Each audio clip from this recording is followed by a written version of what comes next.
except for next quarter, I get to do it all over again. Fun. Yeah. Okay. Jessica, would you like to check in first? Sure. I'm doing pretty okay, you know. I got a lot of stuff going on, got a lot of projects to do, got a lot of essays to write, you know. Got a lot of things to rewrite, got a lot of sadness within me due to homework, but you know I have a new Kindle waiting for me at home. Yeah, and what else? Trying to get my boyfriend to buy me an iPad. So far he said no, but I think I can whittle him down to say yes. So I'm just gonna keep asking. What about me? Can you buy me an iPad too? Yeah, I mean, no, but like he won't even buy me an iPad. Yeah. But he gave me false hope the other day because we were on the phone and he was like, "Oh, do you want 16 gigabyte or 32?" And I was like, "Oh, Bay got me. He's gonna get me an iPad." But he was like, "Haha, just kidding," and isn't gonna buy me an iPad. But I bet on Christmas, I bet maybe for our anniversary, I'm gonna open up a nice iPad. So that makes me happy with the thought of me potentially getting an iPad. Amy?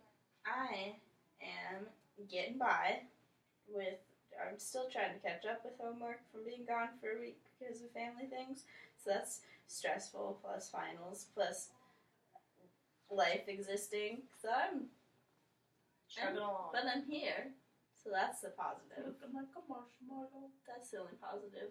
I look like a sad marshmallow, and I'm here. Why do you look like a marshmallow? I don't know if Jessica said that I look like a You marshmallow. said you looked like a I was marshmallow. talking about say that. Yeah, I know You you call got yourself a marshmallow. You really did. I was there too. Oh, I forgot. Yeah, I said I looked like a sad marshmallow that somebody left in the campsite. It was a little Oh my soggy. god. That's how I feel. I'm sorry. Jessica then said that it was reflecting her personality. Which she said was mean, but that was right after she said that none of my friends wanted to say goodbye to me, which was partially true, but 100% hurtful. They didn't though. Anyways, Oh my moving god. on. Adriana, how are you? I'm okay. Financially, I'm a little stressed just because rent and Christmas is coming. And thankfully, like, I don't have a lot of, like, my family. I do Secret Santa within, like, the 6 of us, and then through with the 30 of us.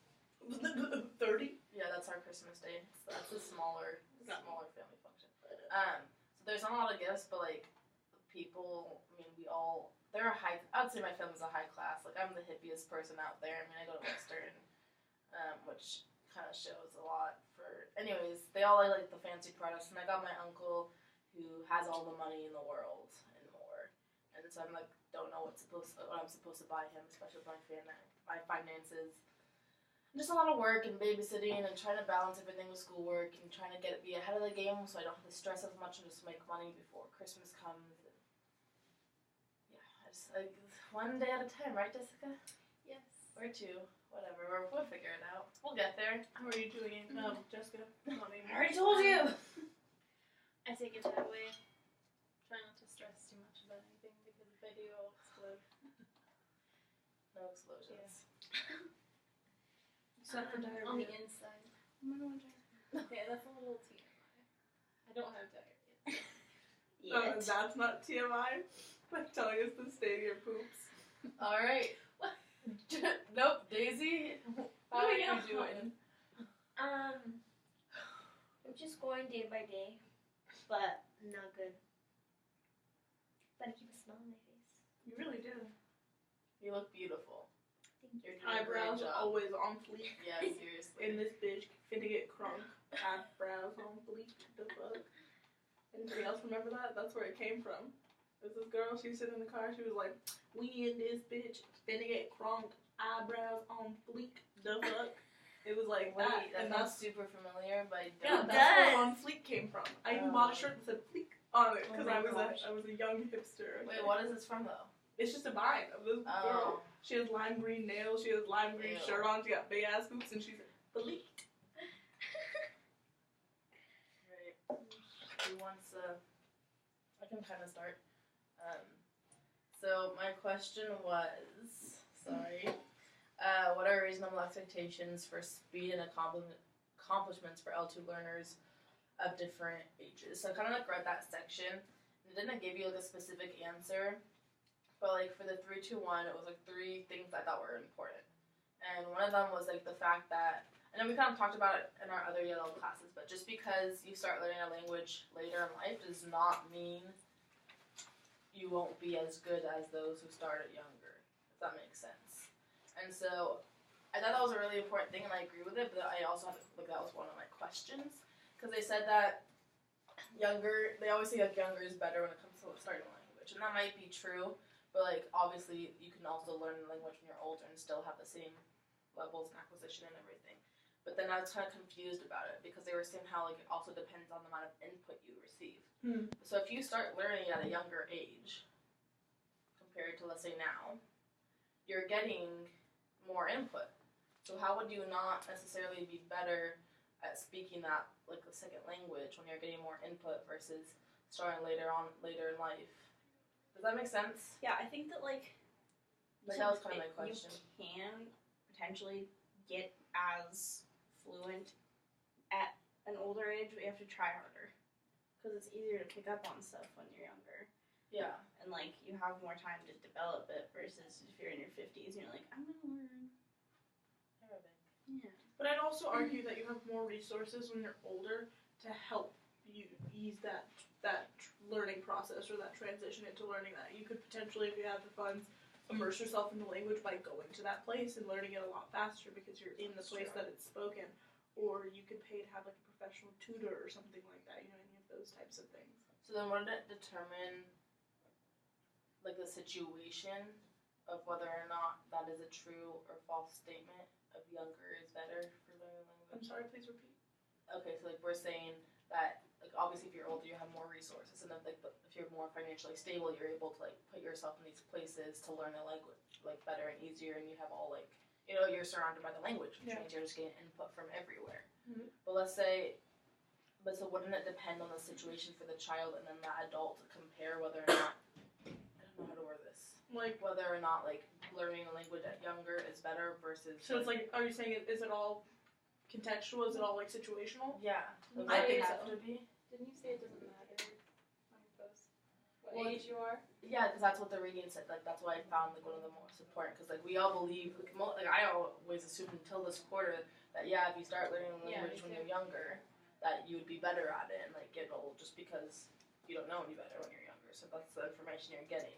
So like, that's why I think when I was younger, if I would have learned Arabic, I would have been better than me trying to do things now. Because we also know about like the phonemes and stuff. Like you lose those phonemes that you don't hear growing up and stuff. So when you're starting to learn a language later on in life, you're not going to be able to, like, I guess for Arabic, for example, which is my situation, like I'm not able to create those sounds because I wasn't taught to speak it when I was younger. But I think you can learn. You just have to come at the learning from like a different perspective. You have to work at it differently, I think. And I feel like you come out with a more analytical, like a more Like Nelly. like a educational based approach on the new language, like a real world application, not less conversational, more academic. You know, you learn like traditional things usually as an adult. When you're learning a different language, you usually learn its traditional form rather than its conversational form. Yeah.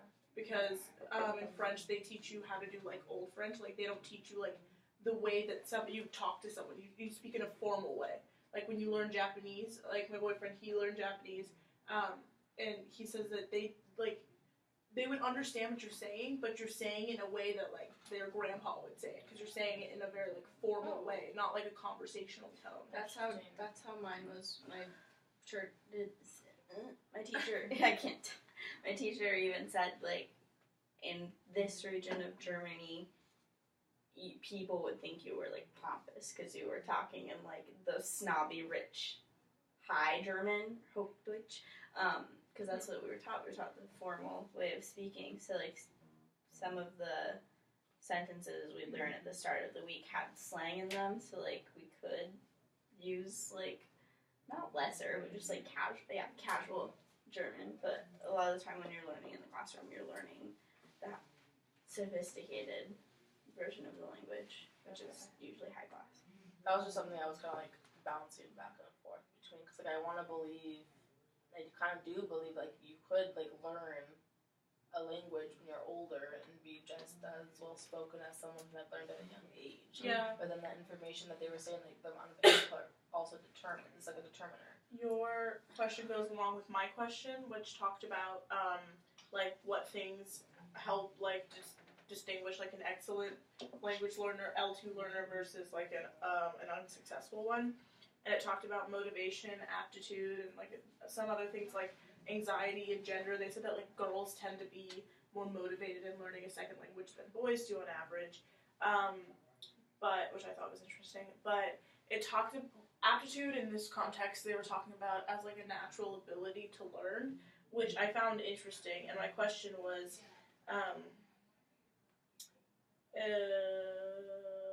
like, how do they measure that like natural ability to learn? Because it said like, oh, like there are varying levels of aptitude, and I'm like, how do you measure someone's aptitude? You know? And then I said, I think the ways in which the ability in which people are able to learn things, I feel as though is not a necessarily constant thing. I feel as though some things you have like a better chance of learning, and I feel like you can improve on those things. But the way they spoke of it in the article kind of seemed very like, you're born with this ability, and if you don't have it, you don't have it. That's kind of how they like made it seem.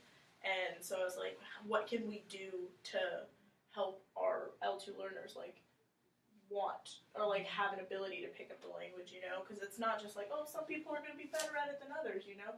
That's just a sign of like, hey, maybe you're not trying hard enough, you know, as a teacher. And then it talked about motivation, and I said I don't really think that the burden of being motivated, should solely rest on the student. You know, like a student who's in an unfamiliar environment trying to learn an unfamiliar language, they're not necessarily going to be motivated to do so. And I feel as though that should be like definitely a relationship between teacher and student, trying to get you like motivated to learn. And if all of these things are like happening like in place, like you're improving your aptitude, or maybe you have a naturally a good ability to learn language, mixed with the fact that you're like being motivated by inside and like outside sources, maybe you'll have a better chance of like picking up the language at like any age. My question was like what are the optimal conditions to learn like an L2?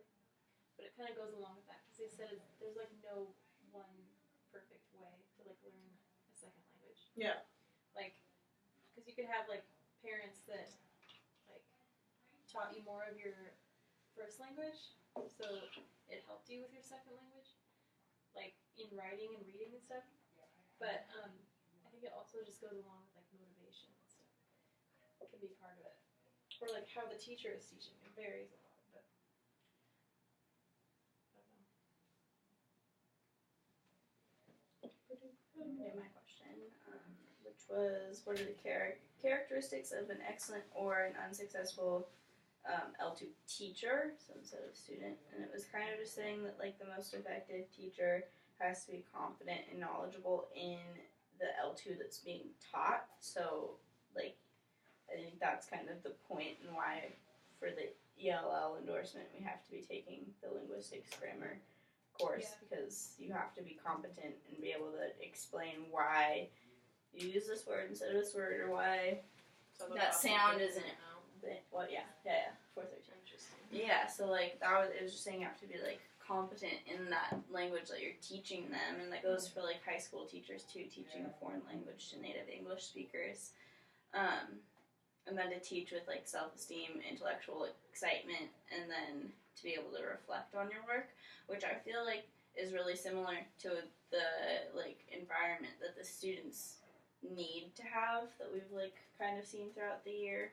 Like Krashner was talking about, like the low anxiety, having self-esteem and motivation. So I feel like those aspects that the teacher needs really reflect well on the environment the classroom needs, which I thought was interesting. Mm-hmm. And then keeping an organized classroom and making sure expectations are laid out in a clear manner, which is super important if you have students who don't necessarily understand what you're saying, like having like step by step written down what they need, or saying like, this is when this is due, this is exactly what I want from you in like a clear way.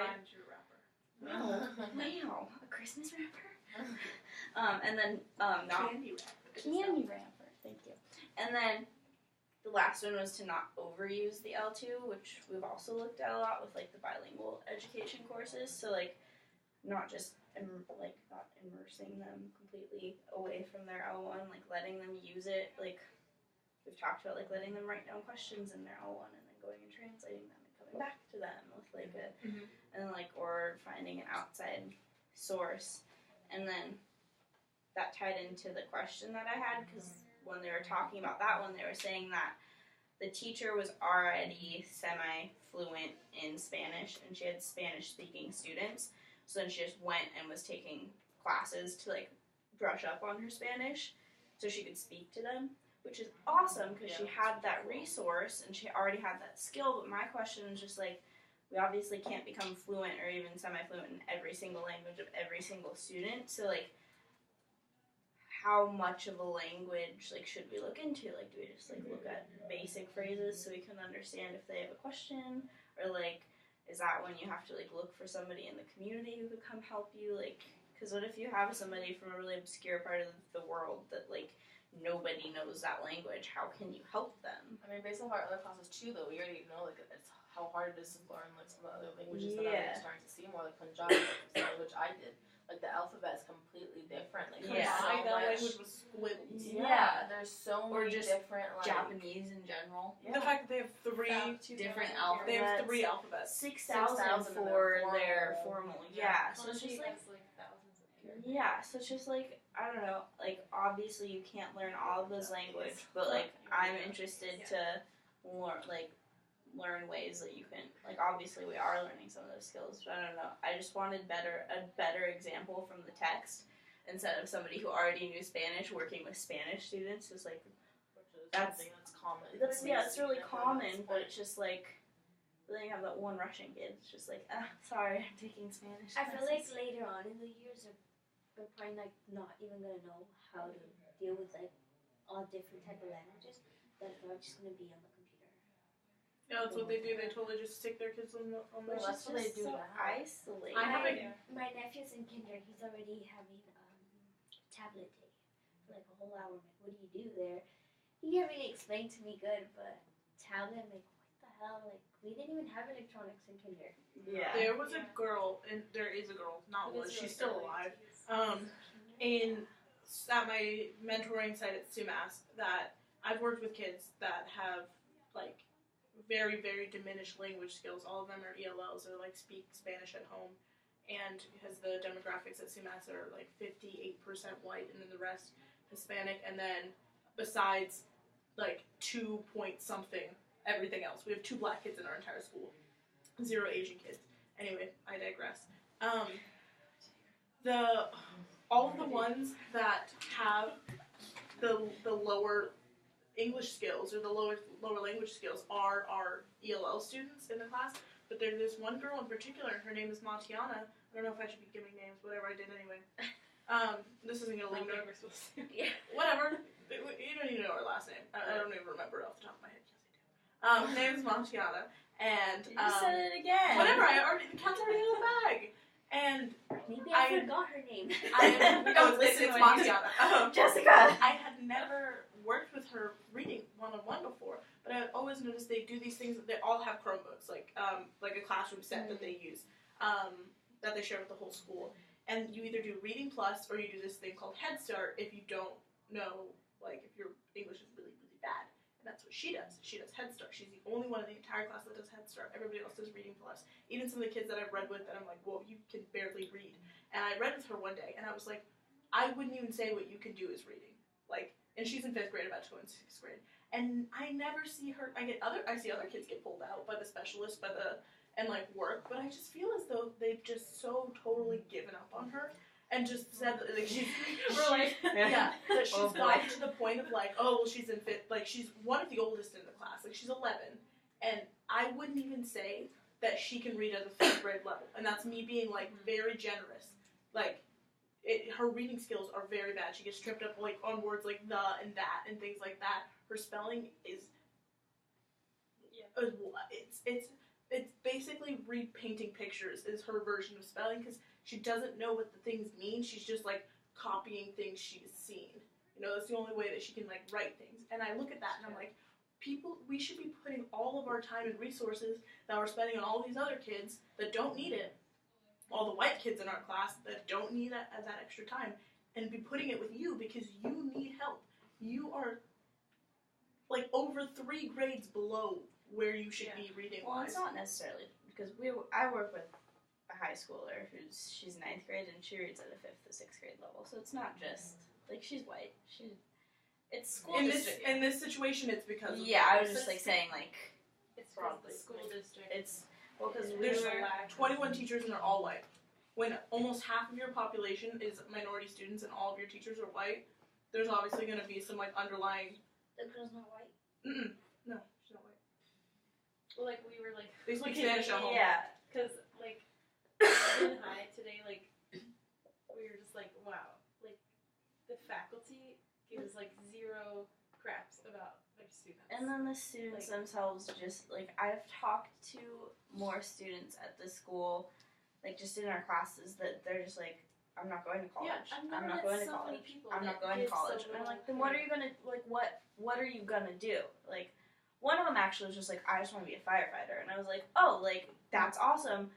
If I were in your shoes, I'd still pursue like a technical school just so you had Can't something fight else. fires if you can't read Well, you addresses. still Yeah. have to take a technical. Yeah, I was just like, well, so I was just like, just have, like, I try to recommend just, like, even just community college, but there's this, like, one kid who just, like, is hell-bent, he's not going to school, and I'm like, then what do you want to do? He's just like, I just want to be a rap star, and, like, Oh, it's my brother. Oh God, he I'm dropped like- out of school when he was a sophomore. I'm like, He that's, got really defensive the other day because he only had lyrics all the way on his arm. And I made a joke. I was like, "Is that your test results?" And he got really. Oh my yeah. So god. Those were test results? Or testing, like, answers, like, Mulan. Oh, like I you were cheating I know. I was trying to make a joke. Like I was being, by accusing a child of cheating. but I. They're not He was a high shy. schooler. He's not like a little kid. But like, I didn't know that he wanted to be a rapper. Yeah, but it's just, like, they've just so given up, and then on top of that, like, the school hasn't promoted Compass to Campus at all until this week, and, like, now we're almost done, and so, the like, principal heard us complaining. and we're then like finally- we're not 100% sure he heard us complaining, but I'm pretty sure Probably he walked yeah. past and heard us go, nobody cares here. Yeah. And I'm really embarrassed about it, but then something happened, so I'm like kind of okay with it. Yeah, sometimes the honesty is what needs Yeah, to be. but it's just like, yes, It shouldn't take also college students are going there to want to Yeah. make things better. Like, And- Like, why is nobody motivated to go to college? Like, nobody wants. nobody in I high have school. talked to two students who have said explicitly they're going to college. I feel bad because it sounds like Tara when I say this, but it definitely is like a bigger, like, societal issue why those kids feel, not a racial thing necessarily, It's why those very kids feel low like income they area. can't And it's actually go to like, college. It's like 99% white. Yeah. But Well, no. but it's It's 63. oh well the online demographics. Yeah. That's not true. But it's like Statistics aren't facts. but it's sorry Anyways. my bad. It's 99% white. That's what That's a that's what lie. it says. On the website it says like 90% white. On the website? Why would they promote that? Come to our school. We're 90% No, white. no, You don't have to hang out they're with not minorities promoting. here. I had to use that for like the Compass to Campus response or something. So I guess my question is like, for people that want to be teachers, do you get like a type of class where you're able to identify your students if it's not just like at home, like where they're not getting help, like it's more like they're just learning like at a slower pace, like they need to be pushed into those other classes? What's the overall question?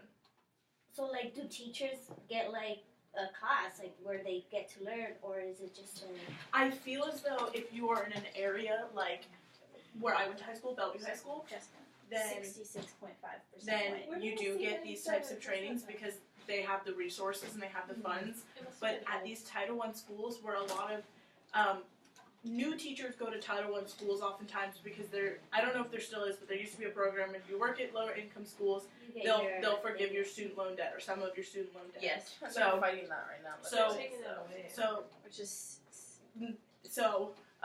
they don't have the resources to like give that like that job training to the teachers, you know, to help identify the kids that need problems. And since they're new and they don't know what the norm is with their children, this is all speculation on my behalf, but like I think that they're thinking like, oh, this child's lazy, rather than being like knowing what the symptoms are for a child that actually has learning disabilities that needs that extra help. So there are definitely some kids. I've noticed nowadays though that sometimes behavioral issues with IEPs and 504s are more common than like learning disabilities now. Like I have a kid in my class that I think has like ODD, which is like objectional like discipline something. Like they, when you tell them to do something, they will do the exact opposite because there's something in them that's like, no. Yeah, that's like, I will not listen to what you say. It's like objective defiant disorder or something like that, where like you tell them something and they're like, fuck you, you know? So like that's getting pretty common. But that was sidetrack. My question was from the beginning of Amy's talking session. Okay, sorry. I don't know about like your response to the whole Talking session. Yeah, I like wow, that. this is how it is for me today. Okay. About how teachers need to be like, they need to have the motivation to teach the students, right? Yes. So I went to high school where I can't complain. Like I wasn't like the higher. I was in like the honors classes, like one step ahead of most of the people in my grade. But when it came to languages, I remember having two different teachers. I remember having this Senior Rensink, who was amazing and awesome and fun and motivated the students so much. And there was Senior Lachlan. She did the same thing, but on a different level of motivation. Like, there's like motivation, like no, it was like a little bit too much. Everyone called her like the barking chihuahua because she was like this little small. Yeah, because she was like this little small woman who would just like always like she'd just like jump at you. Like, and you're walking down the hallways and like we all had like Spanish names. So my name was Luciana, and so she would like, Luciana, hi, like, ¿cómo estás? Like, she just, like, attacks you, like, and, like, it just kind of, like, jumps in your face, and it was almost too much. So no one cared to try because of how much effort. Yeah. Like, is there, like, what's the balance between... I think there's a difference between, like, intellectual excitement, which is what the text said, versus just excitement. Yeah, like, she was, like, you have to drink, like, she probably drank, like, 5 energy drinks. That's how she acted. Yeah, because, like, I know my language teacher in high school, like, she was excited and wanted to be there and wanted us to be there, and, like, we'd do fun things, and she'd have activities that were engaging, but I think it is that missing word of intellectual.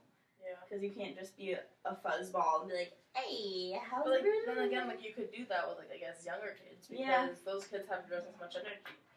You know? That's how my Spanish teacher was at the high school too. But like, once I guess he was going through a divorce, he was like the meanest person ever, and like just wouldn't even tell us anything sweet anymore. Oh, wow. Like that just like ruined him, and like we wouldn't even want to go to his class because he was just mean. Oh, he lost his self-esteem. I'm just gonna sit here and critique with my 3 different things. Looks like he wasn't reflecting on his behavior. But like the students in our high school, like they don't have, like they're not excited About anything. to learn. Do you think that's because of the students itself, their home lives, or do you think it's because of the teachers? I think it's teachers, and I think part of it is I think home it's life. yeah. I think a big chunk, because like some of the kids, like Brianna was like bitching about her. I mean, one of our students was like complaining about her mom today, and like it was just so negative, and she just made it sound like she doesn't have any support, even though it was just about a ride. Like she said it so negatively, and she's like, I'm gonna call her out when I am walking home. I don't know if you caught that. But Yeah, then, I think I heard that. yeah, and then like one of the students that who he was riding on his hand. Yeah.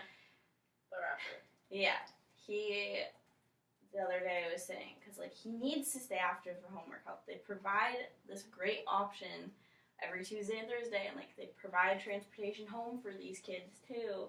And like I was like, why aren't you going? And like, why hasn't Miss Clausen like called your parents to see if you can stay? And he's like, I'm always needed at the shop. So like His parents' shop? yeah, he's like, my dad always needs me. So like it's just like, well.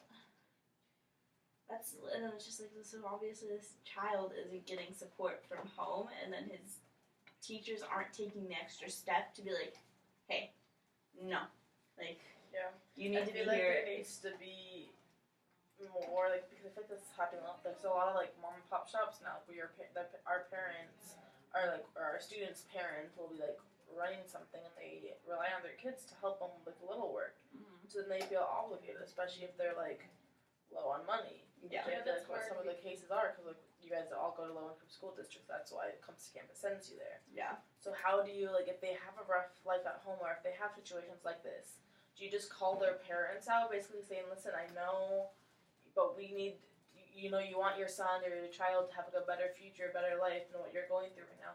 Let them go to get that extra help that they can, so they can get the motivation, so they can get. And their teacher does call. If they say, "No, my parents need me home," she'll be like, "Sit down. Give me your parents' phone number. I will call them right now."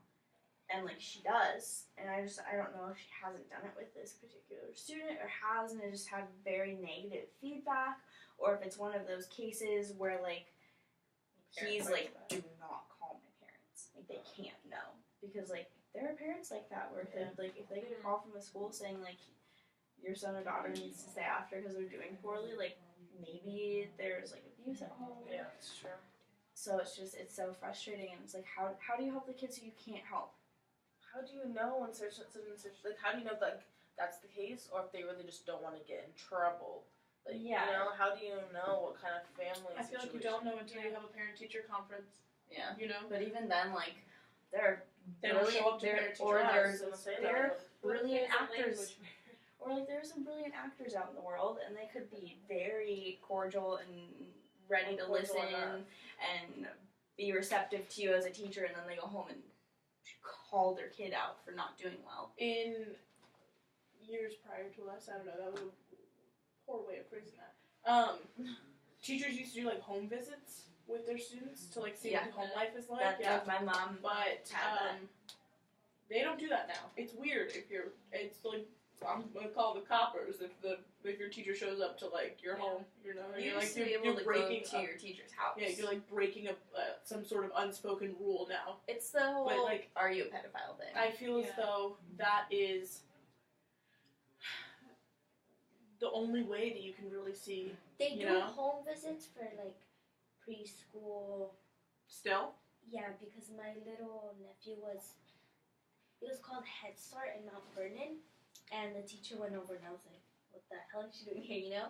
I found it weird, and she was just talking, and I did see her like observe our house, and I just looked at her like everything's on the up and up. But even then, it's just like if you did home visits, like you obviously have to schedule it, so it's just like clean the house up. Put on your best behavior. No, she came out of nowhere. Okay, see that would be. That's what caught me off guard. Luckily, situations like that where the whole family is like a bed of lies, you know, is a not as common thing as like if your family's not put together. You know, most of the time there's going to be something that like yeah, and if it is like a situation of like there's. I will say I am kind of familiar with this topic because my father is a master manipulator. And there's, even in that situation, there's something that, like, there's some indication that there's something going on at home, you know? Mm-hmm. And in situations like that, if you really dig deep enough into it, the kid will tell you everything. Yeah. But, or most things. I don't know. I've always been that kid that would, like, go to school and talk about things that I should not have talked about, you know, about my entire life. I had a child that did that to me, and I was like, oh my goodness. Because I did this thing at my high school, I was in leadership, and so we would do these things where we had little buddies, and we'd go to the school, and we all had a little buddy, and we would hang out with them for a certain amount of time, we'd talk to them, and if they ever told us, like, we're not supposed to ask them anything. Yeah. If they ever told us anything, we were supposed to go to the teachers or to our teacher about it. I remember he was supposed to, he was white, but obviously he didn't have, like, the proper, like, not the proper, but the perfect family life at home. His parents were separated, but they both were seeing other people, and, like, he was all, like, about the whole, he was, like, this is second grade, and he's all about the whole gangsta, like, rap life, and he's, like, YouTubing videos and things that are, like, super inappropriate for someone in second grade and wanting to say words. I'm like, if you want to be a rapper, yeah, in the second grade, I'm like, if you want to be like a rapper, like that's like something like you like music, that's awesome. But this is not something where, you know, these have bad words. This is not okay, you know, at school. And I remember he would just like say things casually, like it was, you know, a big deal about like something that happened, or his dad smoking weed, or like anything like along these lines. Yeah. And I was like, what is happening? Like I want to know like what his me. I'm like protective parent. I'm like, who are your parents? Like, let me take you. That kind of is the thing that scares me the most about being a teacher, is is spending a whole year building up that trust with your kids, you know? Because, like, I'm going to teach probably middle school, maybe high school, you know? And that's when things start getting, like, kind of real, you know? Like, in terms of, like, their own personal lives, too. They have things that goes on. I knew a girl in my 8th grade class that had a baby my 8th grade year. Shit gets real, you know? And I'm worried about, this doesn't really have anything to do with our topic, whatever. When a child comes to you and tells you about something like, oh, I've been raped, or I'm getting, like, beat at home and things like that, you are legally required to report that, you know? Like, that is your job. And, I mean, even if you weren't legally required, you should do it anyway, because we're decent human beings. But not just that's nice. But I don't know. It's just I know my teaching academy, teacher in high school told me about how this one girl came up to him and was like, and told him that she had been raped and was like, please don't tell anyone. Like, I just needed to tell someone, and he was like, I have to. Like, and so then after that, like, they had a really, like, bad relationship after that because she felt like he betrayed her trust. So now he always says in, like, situations where people come up to him, like, I want to talk to you, and I want you to trust me, and I want you to tell me whatever you were going to originally tell me, but I need you to know that whatever you're about to tell me, if I deem it, like, if it's one of these things, like, I have to tell someone, you know? And it sucks that, like, you have to potentially ruin your relationship and your trust with someone by just trying to, like, protect them, you know, and, like, get them out of these situations that they don't even know they shouldn't be in. And I think there are some ways that you can explain it to, like, in that situation where she didn't know he had to. I think there are conversations that you can have with a student where you can just say, I am so terribly sorry that you've had to go through this. It is my job as somebody in your life that's here to protect you and make sure you're okay to tell somebody. And I know you don't want me to, but you have to understand that's going to be the best case scenario for you because you can get help and we can figure out who did this to you and we can help you move forward. Just telling me that, we're not going to be able to do that for you. Yeah, and the hard part is, like, in situations where you, like, tell someone, if you tell someone that conversation, what if they, like, don't want their family to know, so they run away after you have that conversation once they know someone else is going to find out about it, you know? Or what if you have that conversation before they tell you, and then they decide, like, I can't have this getting out, and then they decide to, like, leave. And so you know, in your head, they were going to tell you something, but you don't know what the fuck it was. And it was obviously one of the things that one of the things that you were like, if this, and this, you know, like, one of those things, and then you're like... And then you still probably have to go and be like, I told student X that if they were about to tell me something that was like this, and I had to say something, and then they left, so obviously something happened, what do I do? Yeah, what do? And then they get called into an office and have to spill. Yeah. So, like... What if they do tell you something and it's, like, their family, and then they become displaced? These are, like, the real things that I think about. It's, like, I don't want, like, an 8th grader to come up to me and be like, oh, I got Melissa pregnant, what do I do? And I'm like, well, your lab partner, Melissa? Like, I don't know, what the fuck do we do? You guys are 13. Like, what? That's pretty rare, though. I mean, I don't know. It's becoming more common. Yeah, my friend, what was her name? She wasn't my friend. So her name was Jaffa. She had a baby. Okay, so, like, I guess when you're in middle school and stuff, you're able at least to have the option to hear from your students. Like, you'd hope that you'd hear from your students. But when we have, like, kids that are, like, in elementary school that, like, are good at putting on, like, the happy face or, like... Or don't realize that it's a bad thing that's happening to them. Maybe I got a babysitting job from the Western's website for this family in Sandy Point, which is, like, a 10-minute drive from my house in Fresno. So I went, I interviewed, she had 3 kids, a girl that was 4, and then 2 twin boys that were 3. And they had a half brother, who was 7 years old. And so I went and I met them and they seemed fine. I babysat them. As I babysat them, I realized that the parents are not okay. The dad accuses the mom of being bipolar and that she has some medical needs. And then the mom accuses him for being abusive and, like, certain things. And they both tell me things. And they were going through therapy and how he let this one guy live underneath their house, and, like, they would feed him because they used to work together. Mole man? No, like some kind of man. Like, it was like underneath there. It was a weird situation, and how, like, they let him do his laundry there sometimes. And one time they found, like, a heroin needle, like, with heroin in it, and that's when they made him take him out, so the kids could have got to it. Yeah. One day I came to babysit, and she goes, I don't want to scare you or anything, but if any man comes and knocks on the door while I'm here, I want you to take the kids and play hide and go seek. or if you feel like something's happening, I want you to get in the car. I don't care where. I don't care if they have seatbelts on or anything. I just need you to take them somewhere where they're safe. She doesn't tell me anything I would have else. vomited. I would have been like, you were going on a field trip. I'm not coming back until you guys are back. Like, you and my I'm kids just like, and were she out ended up here. never leaving the house. But like, they put me in the weirdest situations. Or one time they were going to therapy, and then like the dad's like, okay, we're gonna use a code word. Like, if she ever is having one of her situations, this is the code word. I'm in the yard picking plums with these 3 kids that seem as happy. Like, you would never know that anything was going on with their parents. The dad comes home, calls me, tells me the secret word. I had to go pick her up. So she's not, and then she's like, yeah, she's on the thorn bushes on the side of the road, looking for her wedding ring or phone that she threw out the window. I go to her, she tells me that he pushed her out the car. Like, it was crazy situations. And I only stayed there, not because of the parents, because I was only stable to So you their were like a parents. baby Oh my God. babysitter, bodyguard, Yeah. chauffeur, like. I took her Counselor. tanning because it calmed her. On this that day, I took her calming. I got her coffee. Then I took her to the casino. I said, if you need to drive home, because they drink, and they also had boxes of weed throughout their whole house. And I found this is Daddy's magic box. That's what they called it. I opened the fucking magic box and there's like a whole bunch of weed. I'm like, okay, if you want to smoke, that's fine. Now, don't put it in the area where your kids have access to. I It's would have literally been on the tempted to call couch. Child Protective Services, Yeah. to be completely honest. I talked to my parents because the kids, there was no abuse or anything on the kids. But they're in an unsafe. So what happened? What did you do?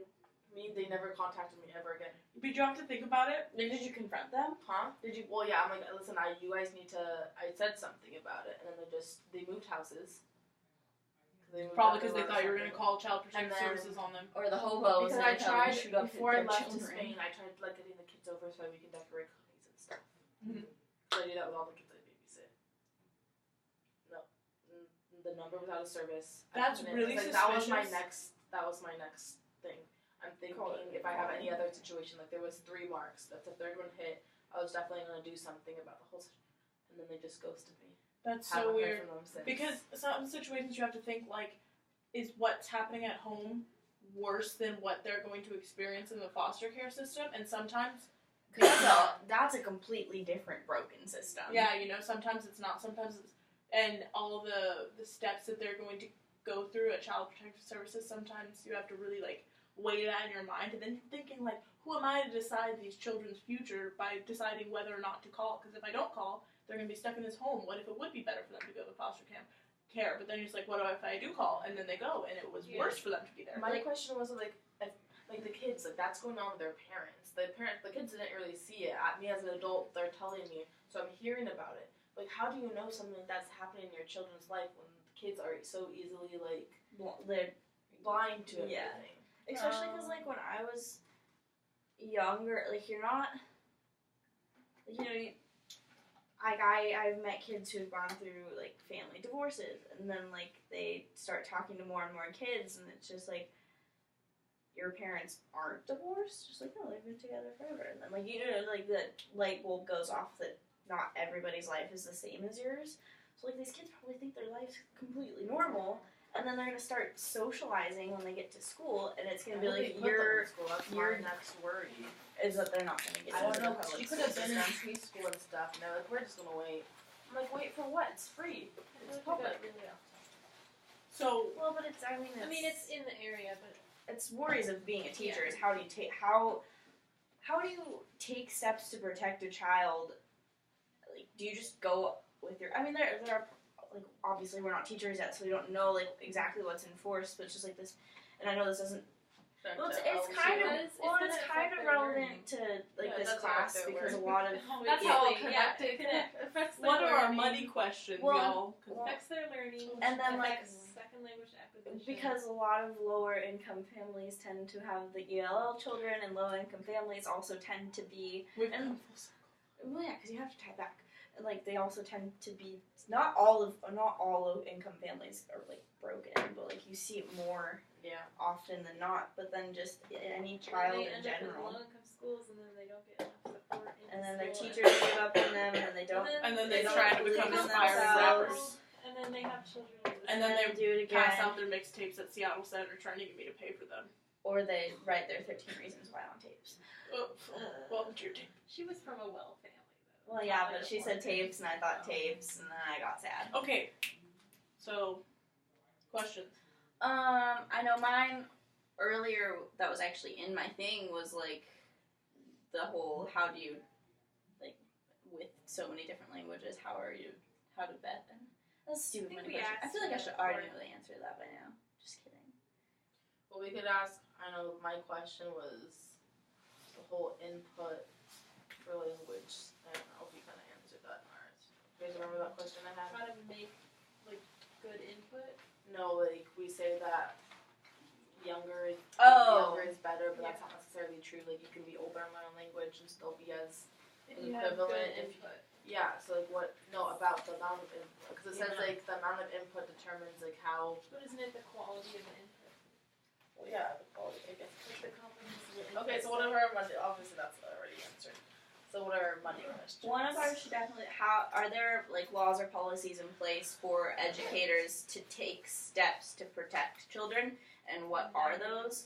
And do we need to obviously we need to know those, but that's a curiosity I think all of us have, especially caring about humans and having experienced some really weird stuff. Yeah, So just that was a weird that's year. that's a question that Weird somewhere. I'm pretty sure the dad liked him Yeah. too. He was way too touchy to like open the door. Okay.